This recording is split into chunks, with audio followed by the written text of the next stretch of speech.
Hello everyone, thank you so much for joining us on Joy ASONYE Live this evening. Today on the program, we're discussing the former governor, the immediate past governor of Kaduna State's statement, really, remarks, and national peace and unity. To discuss all of this, we have Deborah Yusuf. She's a political analyst in the studio.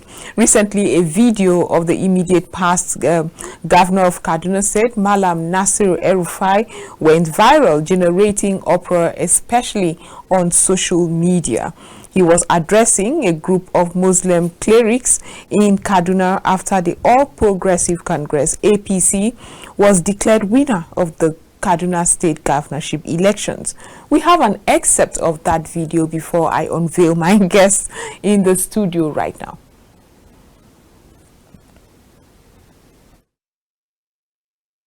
Yasa na ɗauki Dr. Hadiza Sabuwa Balarabe ke zama mataimakiya ta 2019. Ina gaya musu cewa na ɗaya na tsaya na yi lissafi. Yawanci waɗanda ba musulmi ba su zaɓen jami'an yawanci.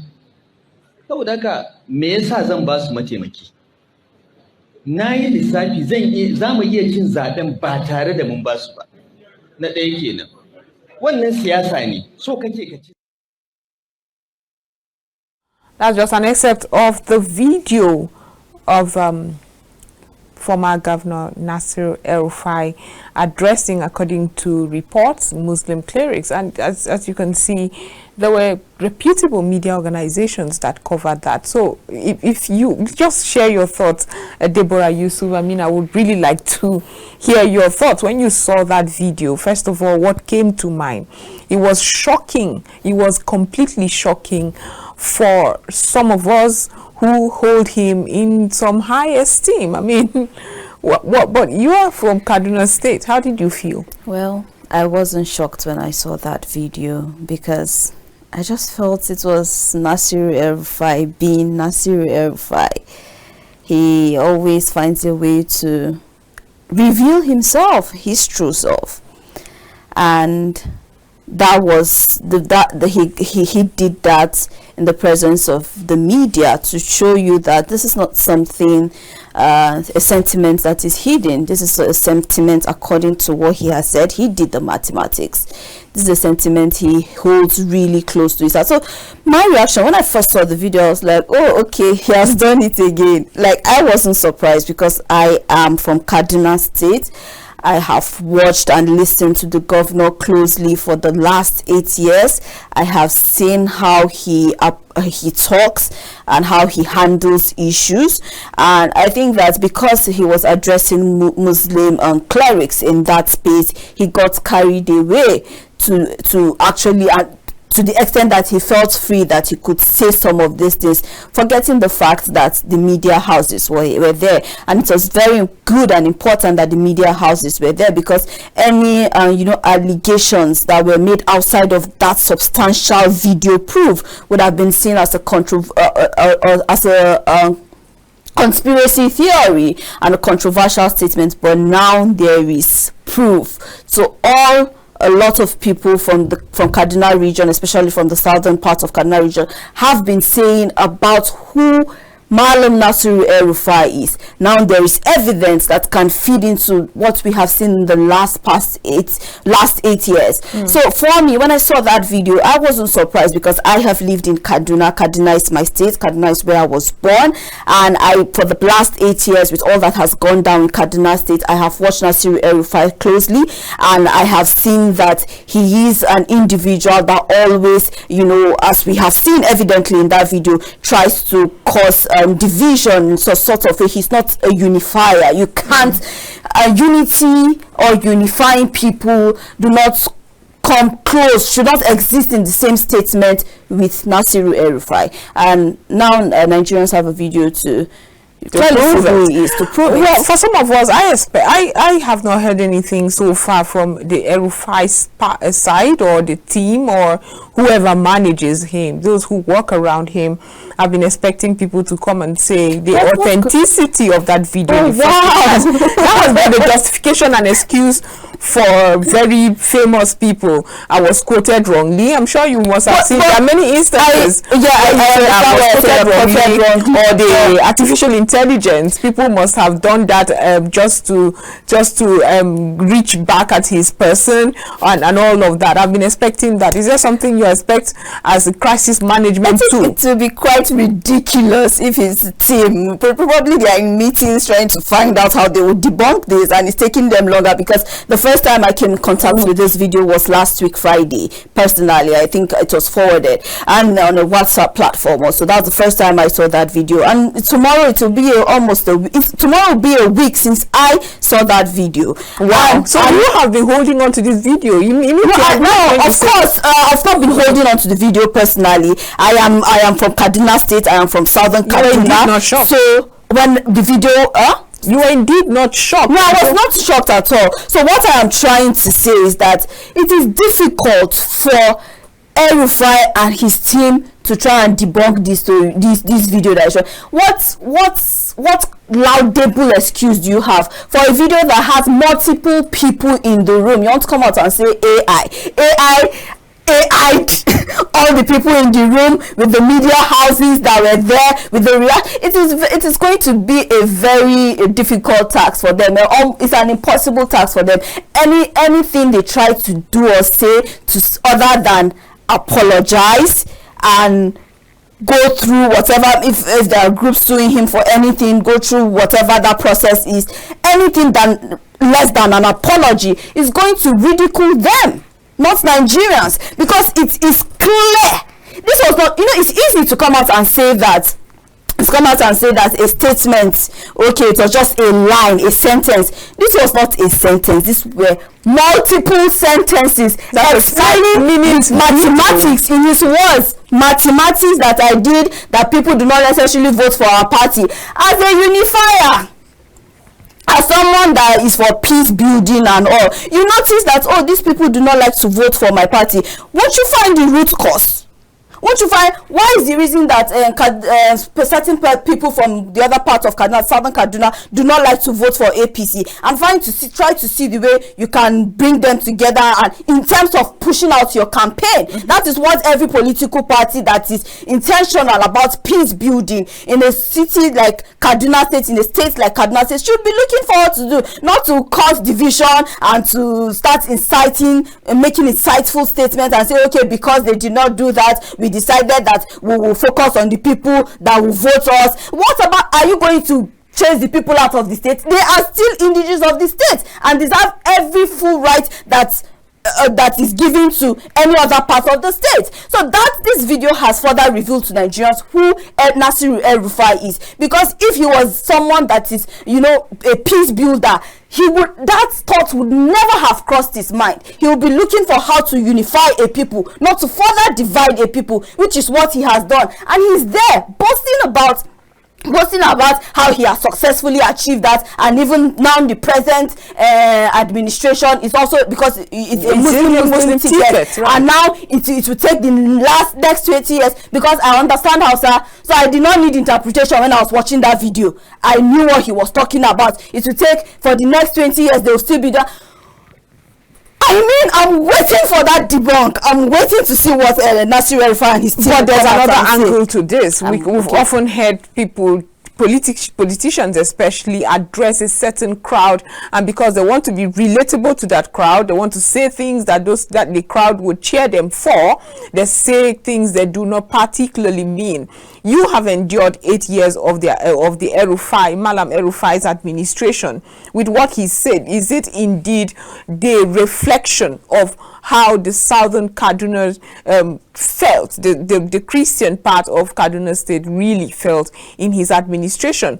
I read the transcript of his statement, and he said he was fair to everyone. Is that something you agree with? He said there were schools that were built in all districts, irrespective of your religious leanings. There were hospitals that were built in all districts, irrespective of religious leanings. Is that true? Okay, before I answer that, I'll start with the first statement that led to the question you just asked, and to say that all politicians, when they go to certain groups, they try to, get cheers. So you alluding to the fact, or is Nasiru Elrufai alluding to the fact, because I don't know if that's part of his debunk, that perhaps that is what that community intends to do, that is what will make that community happy, are we alluding to the fact that that community is the one that do not want to see equal representation, especially in the state that is crisis torn, that has history of crisis, religious killings, ethnical killings? Are we saying that there are a group that, except if that exists, then we can now say that's a reason for Elrufai's statement? So if that exists, then we now say that the issues are even further deeper. They are not, they do not come up from anywhere. So I just want to throw that out there.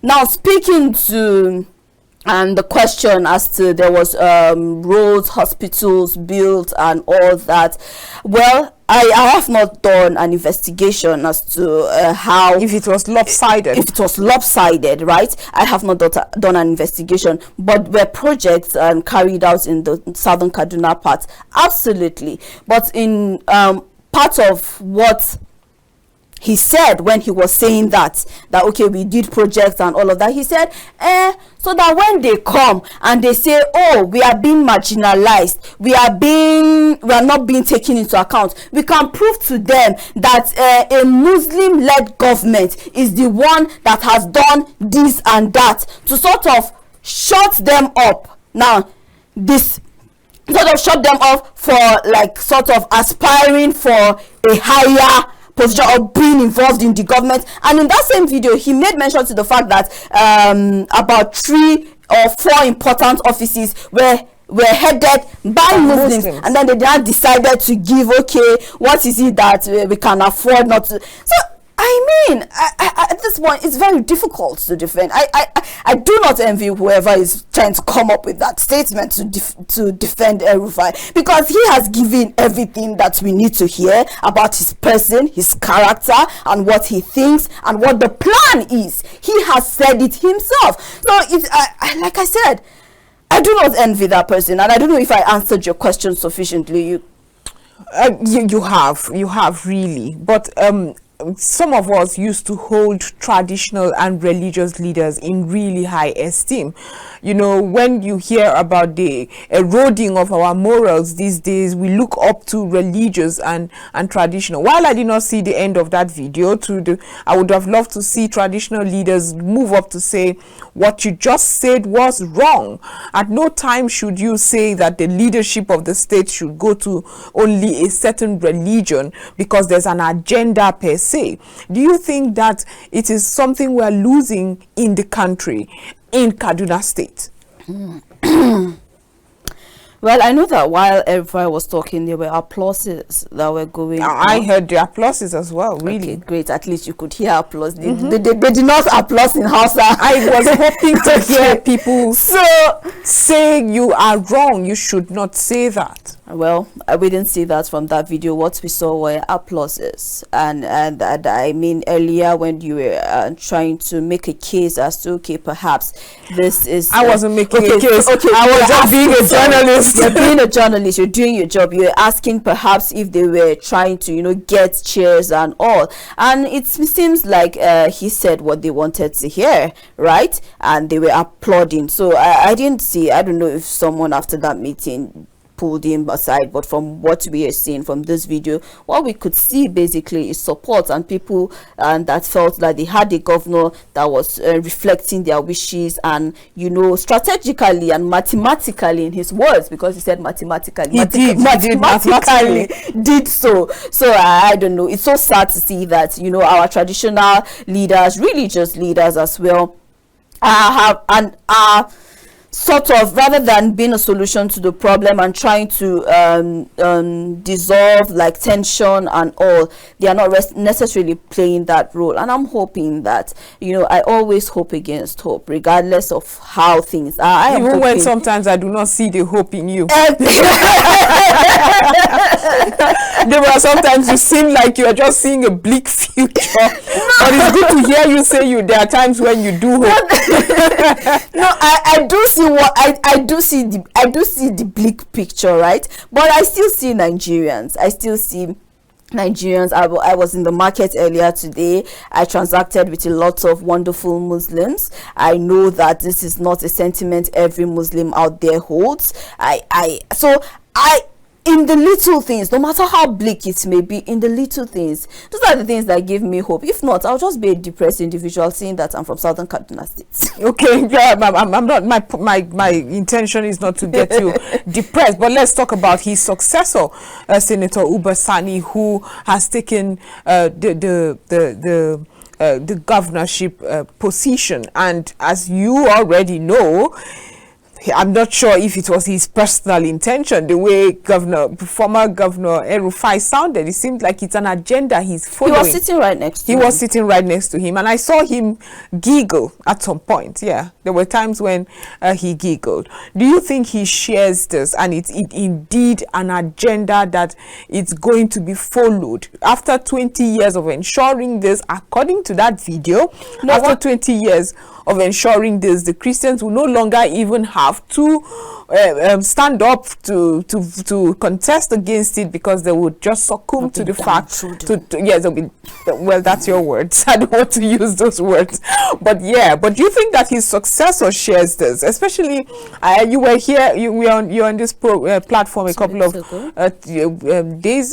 That was last week, really. That was exactly last week ago, where we talked about Uba Sani's uniting inaugural speech. Do you think he does agree to this? Because in that inaugural speech, he was quick to say he was a governor for all, and he was not going to sideline anyone. Excuse me. Okay, so like from his speech, we all know that, and this is not particularly directed to Uba Sani as a person, but we know that generally in the larger scope of things, our politicians are quick to say beautiful words, read beautiful speeches, make very lofty promises, right? And so as to what I'm hoping to see, like I said in the last interview, we just keep our fingers crossed and watch what he does. Now, but I would have been even more generous. When I say generous, I would be more hopeful if the ticket that Uba Sani is riding on is a Christian or Muslim ticket, or Muslim Christian ticket, as it were. But if Governor Uba Sani during the primary is looking for his deputy, did not see the need to first of all get a Christian to run with him, that is already, giving me a lot of room for speculations, which I do not want to make right now. I would rather he acts, and like the political analyst that I am, I analyze it. So I am hoping that Uba Sani is smart enough. I don't know him.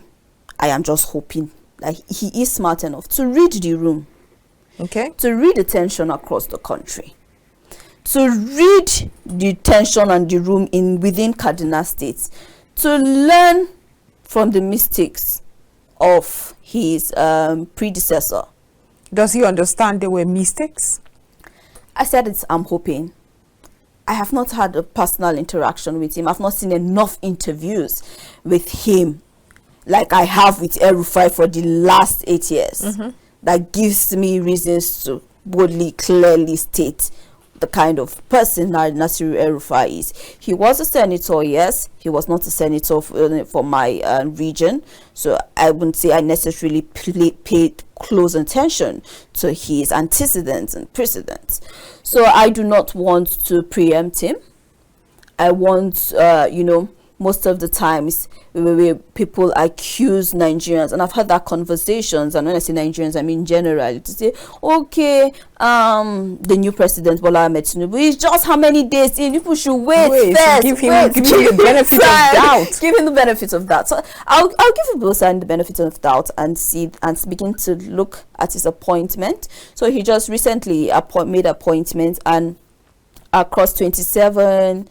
Is it 27? I can't remember what the appointment was. Was it ministers? Or I can't remember what the appointment, so I don't want to say anything wrongly. And if we are going by the senatorial district, It was fair. It reflected that, okay, because it was 27, and if you divide it by 3, it would be 9 persons, and it was 9 each. So yeah, so I want to give, like I said in the last interview, I want to give Upasani, and I hope that we give Upasani a clean slate to make his mark. If it's a bad mark, we are here discussing Elrufai, and the videos that he is doing in the secret or in the open, we thank the Lord for social media, and we thank God for the internet, because if this happened some 10 years, I can just imagine, Deborah, that anything that other Kaduna people are saying, we will say that is controversy, is conspiracy theory, but I can just imagine that because it is so controversial, the mainstream media organizations, though before the social media blew it out like this, the mainstream media organizations would have been very careful to even because this is something that would have seen after that day. Like I said earlier, we saw reputable media organizations, we saw their mics represented there, so they indeed covered it. They probably do have those footages, but they were unsure to put such a video out there or that kind of news out there, or maybe it was managed better,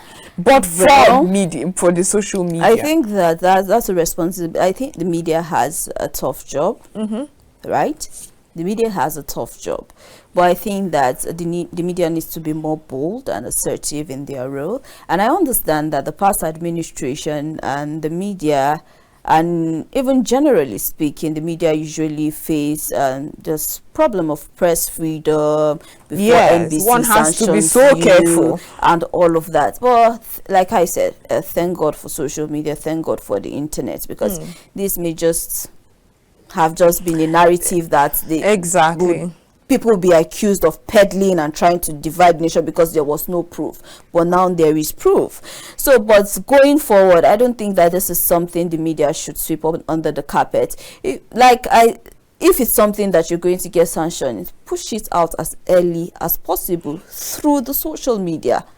So and they're not the credit. That's another kettle of fish, Deborah. Because when you say the media pushes the media job. I am a trained journalist. I'm not a practicing journalist. I am a trained journalist. I'm not a practicing journalist, and I can tell you for a fact that the media job is not for the faint-hearted. It is not, and that's one. The media, especially when it comes to investigative reporting and making big stories, right? There are sometimes you do it for the love of the job. In spite of the training, Deborah, we have watched people unfairly being fined.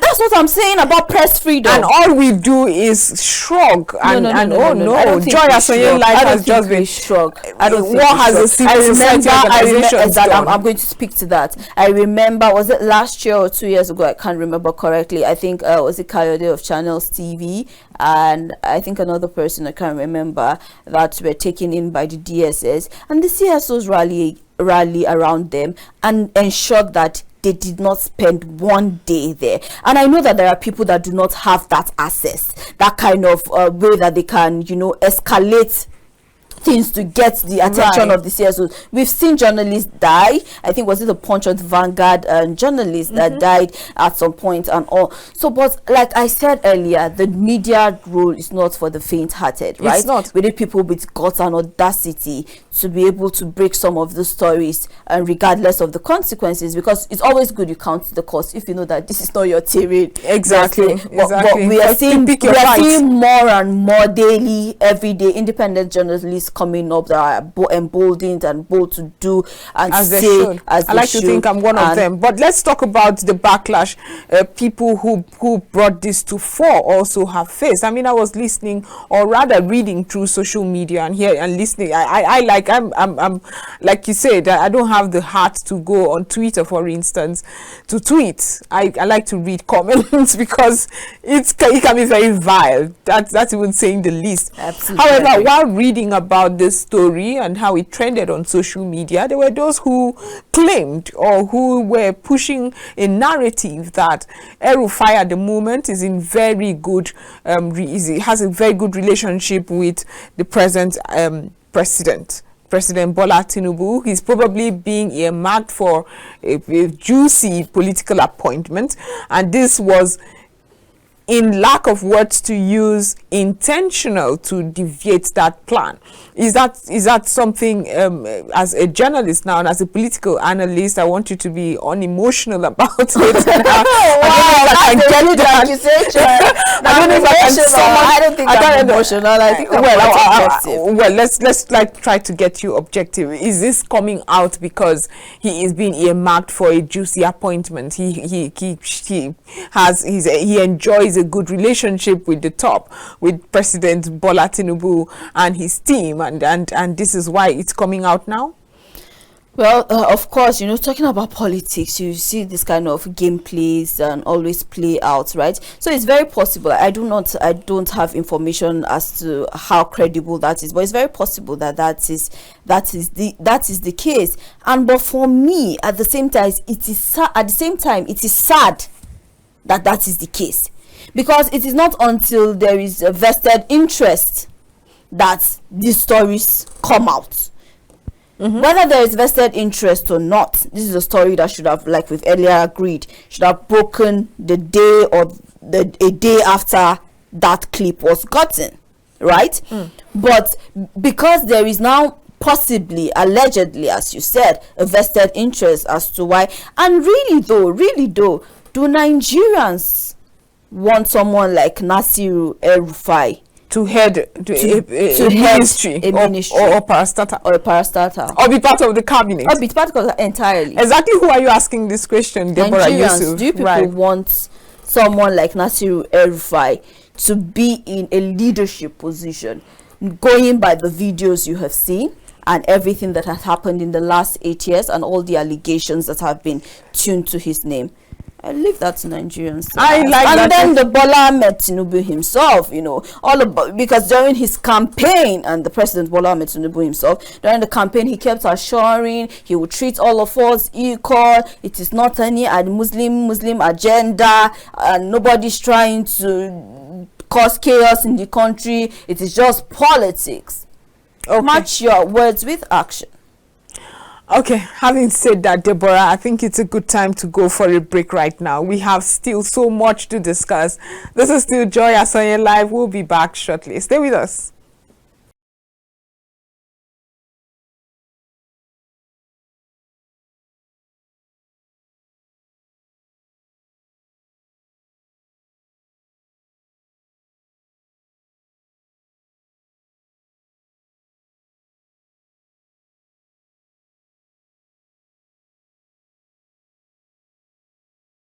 Welcome back. This is still Joy ASONYE Live, where we've been discussing Elrufai's statement and national peace and unity. President Bola Tinubu had, before the election, suffered tremendous backlash when he revealed his running mate, Senator Shettima. That was when Nigerians brought about the Muslim ticket. Standing against it, there were discordant tunes against all of that. In all of this, Governor Elrufai, having had his video, the recent video that was that went viral, especially on social media, latching onto the national, and it has become great concern to people. Is this indeed an agenda from the national, where President Bola Tinubu is also focusing on this or following this agenda of Muslim, and that is what we would see over years? That's some of the things we'll be discussing for the second half of this interview. Deborah Yusuf, political analyst, is still with us here, and my question would be, having heard former governor of Kaduna State, Malam Nasiru El-Rufai, a lot of people are asking, is this indeed a national agenda? Because in that statement, in his video, he talked about Peter Obi, who is a Christian, who thought he could win, but because of his religious leanings, he could not win, and that they are replicating what was going on in Kaduna nationally. I will get to whether this hurts President President Bola Tinubu's well, if it hurts the ambience around people, the ambience within people towards him. But let's talk about if indeed Tinubu thought this far before picking a running mate. Well, I'm not a Lagosian. I do not have a lot of experience in terms of, you know, watching Bola Ahmed Tinubu and following him closely. We all saw the controversies around his presidential bid. We all saw the agitation from some people against his presidential bid, and we saw the ambition. Emilokan, it's my turn. Right? We saw the ambition about that bid of a person that you know, really wanted to be president.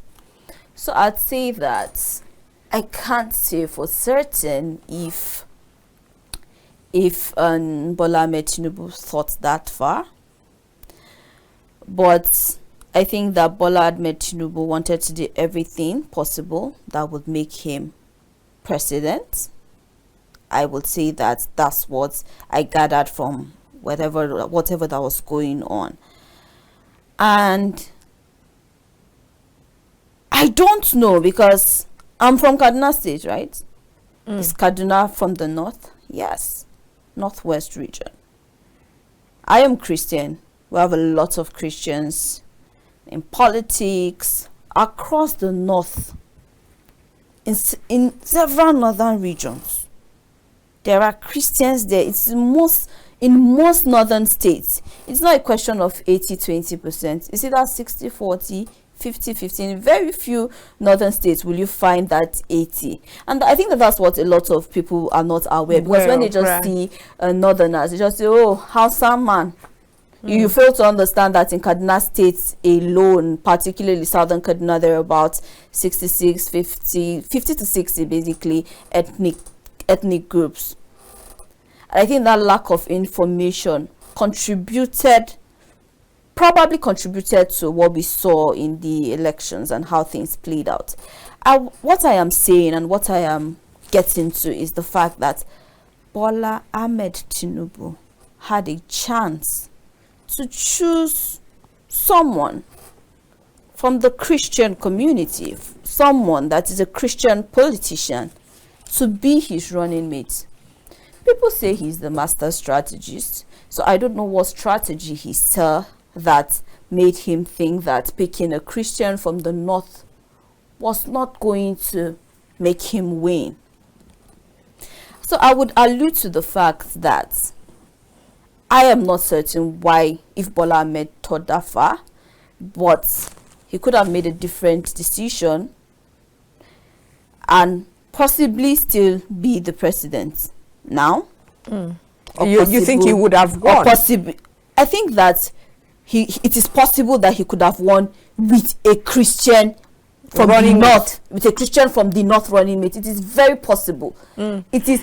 But very possible. Elrufai had alluded in that video that Christians are not voting for the APC. Do you think there is such a plan? Yes, especially because of the Yes Daddy video that also went viral. Yes, is there an agenda from divides, whatever divide you look at it? Is there an agenda? Because those are the conversations that are going right on social media. I'll tell you something. Let's talk about the past administration for a bit. I remember in 2015, that was the first in time, 2015, 2015, when Muhammadu Buhari came into the scenery, as always, because he has been campaigning year in, year out. There was this sort of rebranding that was done. And branding, you know, I am a communications person. I know the importance of branding. Of course. Right? And that is why I am sticking to the fact that it was possible that Bola Ahmed with a Christian candidate from the north would have won if the right things were done. I'm not an APC person, but that is just talking about the dynamics and how things can be done properly to reflect a national unity and cohesion. Now, is there an agenda? That's the question on everyone's mind. Going by what Elrufai has said, there is an agenda. Is Bola Ahmed Tinubu part of that agenda? I'm waiting for Bola Ahmed Tinubu to answer that question. I won't answer that question for him. If you were Bola Ahmed Tinubu, who maybe was considering Malam Elrufai for a position, what will be your stand? Because we still refer to Elrufai for what he did for the FCT when he was Minister of the FCT. We saw sanity. We went back to the original plan of the FCT. That's something a lot of people still applaud him for. So yes, he did appreciable things to applaud him. However, do you think it would, or if hypothetically speaking, if he was being considered for this, do you think it would affect his chances? I didn't get the question. If you were the president of Nigeria, the Federal Republic of Nigeria at the moment, and you have been earmarking the likes of Elrufai for a position, because believe it or not, Elrufai had worked hard for the emergence of President Bola Tinubu, and that is why it's very suspect if this is a national agenda. But that's aside now. If you were the president, would you still consider, with all this that's going on, the feeling this narrative, these nuances, that there is a national agenda of Islamizing Nigeria? I remember when you were talking about the past administration, I was waiting for you to talk about how it went rife. Everybody was talking about the former president Muhammad Buhari coming on board and Islamizing Nigeria. That went rife. Would you still go ahead with getting the likes of Elrufai in your cabinet? If I were president, we'll not even be having this conversation to begin with. This will not be a conversation to start. But let me play into the if you were analogy. President, no, let's not play yet. If you were president, what would you do? You will come out and disassociate immediately. Yes, absolutely. This is how long now? How many days now? 6 days since. Okay, 6 days since I saw the video. I don't know since when the world saw the video. I saw it about 2 days ago. Okay, 6 days. Absolutely. This is very important that the president should be seen that he is not in part of any agenda that seeks to sideline the other half of the country. So absolutely, the president should disassociate himself with this kind of persons as Nasiru El-Rufai. And anything really that is being done otherwise now would just increase the tension in the state. And Bola Ahmed Tinubu cannot afford that. I read in the papers this morning and he was saying that democracy is not easy. And I'm like, okay, El-Rufai is just harder for I saw that too, where he said democracy in Nigeria is not easy. And in my head I was like, and El-Rufai just made it harder for you. It's important that the president comes out and disassociates himself. It is in his best interest and the best interest of his administration and the best interest of the country for the next 4 years. It is in the best interest of everyone that wants Nigeria to stay together in peace and harmony and love, to come and disassociate himself from Nasiru El-Rufai. Wow. Do you think that this would give Nigerians that skepticism towards the president at the moment? You know, Nigerians, I usually say this, that Nigerians are not ahead. Everybody has independent thinking, right? So, but generally speaking, in all honesty, right, and looking at what we have on ground and what we're grappling with as a country, I think that yes, that it's very likely the Nigerians would lose some sort of confidence in the administration if the president does not disassociate himself with the video and with Nasiru El-Rufai. It will, because I know that you know, going around doing my normal day-to-day business, and I hear people having a lot of hope than I expected, to say that, oh, let's just wait. the pound price, it go come down. Let's just wait. Things will be better.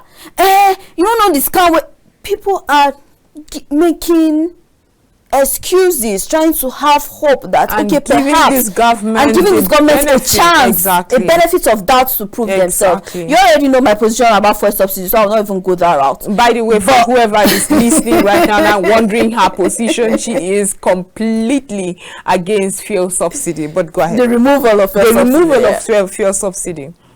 Yeah. So. Where was I lost? No. You were just talking about how the president should disassociate immediately from Elrufai and that video. Absolutely, I think it's in the best interest of the president and his cabinet, his administration. It's in the best interest of Nigeria. It's the best interest of Africa. It's the best interest of the entire world. It's in the best interest of everyone at this point. Really. And I think that it will be sad and very depressing to see the president either keep quiet or say anything in support of Nasiru El-Rufai. For some of us who are just watching, we've not heard the president.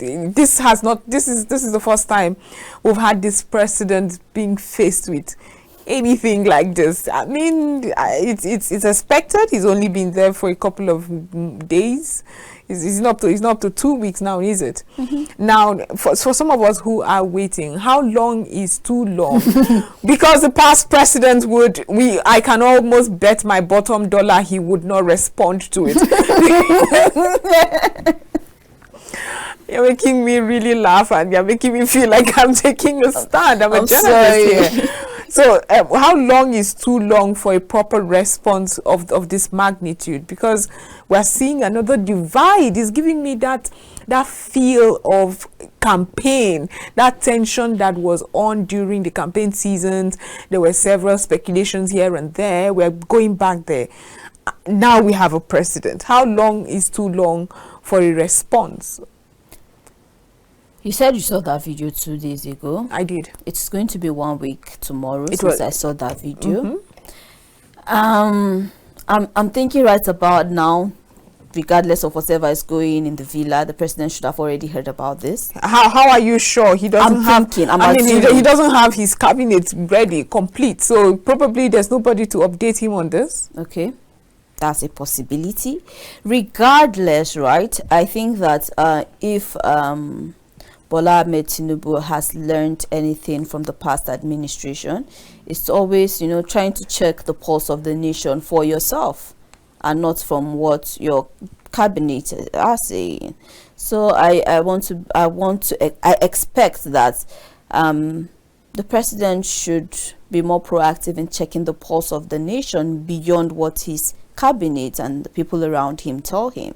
So if it is within the knowledge of the president, then I'd expect that at the very most, and I feel like I'm being generous here, by this time next week, should be too late. We'll be late. Okay. A week away from now. Will be too late. So within a week. That reminds me of another situation I'll not really bring up here, but if you have to advise the Christians right now who have to listen to their governor and agree with policies he enacts, if you have to advise them as to how to move forward, would you say disregard or take it seriously and maybe back a Christian candidate next time? What would be your advice? My advice would definitely not to disregard. This is not something to be disregarded. Absolutely not. It's not something to be disregarded. Next steps to be taken is left for Christian leaders, religious leaders, to have a round table and discuss this issue. What would you want to see in that discussion? I don't know. My people I'm not a religious leader, but I would like to see some sort of. Now we know that this thing is more than what meets the eye. So what are we going to do? Going to do? It is what it is. No. It isn't what it is. Whatever that means. Whatever that means. What it is right now is that, you know, you just asked me just before this question, right? How long is too long for the president to respond? I think this is the time for religious leaders, Christian leaders alike, to pressure the president to respond. And that will set the pulse of the nation. Okay. Pressure the president to respond. How does that help the Christian candidate who probably wants to... Pressuring the president to respond will tell us what the president's stance is. If he's disassociating himself from Elrufai, okay. What steps he's taking to actually reassure, you know, we heard the word reassure the verse past here again. Reassure Nigerians that something is, if there's something that needs to be done. I don't know. I don't have all the answers really, but I know that this is not something to be disregarded. Okay. And for the Christian candidates, what often happens? I just want to quickly go through what often happens to these Christian candidates. Is it that they do not have the support of the Christians, and then you still go? What happens? I don't want to feel that narrative. Yeah, I get where you're coming from. Because it's one thing for one person. It's a thing for one person to come and say, I am following an agenda. I want a certain religious people to support. Yes, I get the question. So, what often happens? Really, Joy, I have a master's in international affairs and strategic studies. So I have a background as to historical context of Nigeria and how Nigeria came to be and all that happened, right? And as much as I don't want to go that direction, your question makes me think of that. As far back as the colonial era, where the colonial masters, I don't like to call them masters though, but yeah, that it is what it is. Colonial masters came in and sort of, oh, Nigeria, black people, what can we do with this nation? And they sort of unequally and arbitrarily divided the nation and the continent at large. It's not just a Nigeria thing. And so when you ask why this is happening, and even when we now look at other African countries, you can see what's happening in Sudan. There's something else going down in Senegal. It's so sad. So there is a straight line that can be drawn. And I don't think a 1 hour program is enough to hack that line. But I encourage, you know, one of the things, you know, in the past, I don't know if it's been brought back, but in the past, history was removed from our curriculum, and that sort of, you know, fueled the agenda during the past administration. History is important. They say people who don't know their history will not know where to go in future. So I think that it has to, when we're looking at it, I don't know if I've provided enough answers, but when we're looking at it, it's something that we have to go back and trace it where we got it wrong. And I'm not even saying because we should begin to, you know, play the game of colonial blaming. Come on, we're past that. We're not the only people that were colonized. I understand that we have our dynamics, our differences, and all that. Peculiarities, but it's not enough. Peculiarities, exactly. But it's not enough reason to keep crying every day that UK, Europe. No, come on. We are how many years old? 63? Yes, I think. I apologize, Deborah. I failed you. We are 60. I can't believe you just put me in the spot like that. I'm sorry. And come on, how old is a 60+ woman?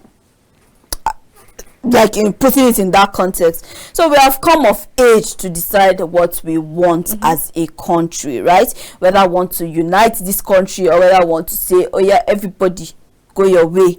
Or we love that we're diverse. I fail to understand why you went through the colonial era to answer the question. The simple question of what has been going on with the Christian ticket. Is it that the Southern Kaduna, the Christian Kaduna people do not support that ticket? I won't say that that's the case. I won't say that it was not supported by the Christian people or the so okay, why I went to the colonial route. I don't know how to compress this within a minute. Yes, I don't know how to compress this, but I'm going to try. So if you look at how Nigeria is divided, right, you see that there are more northern states, right, than 19. There are 19 northern states, right, and that has to do with how the colonial masters drafted out everything. Now when they came to Nigeria, they saw oh God, Joy, you're making it really difficult for me to compress this thing. There were the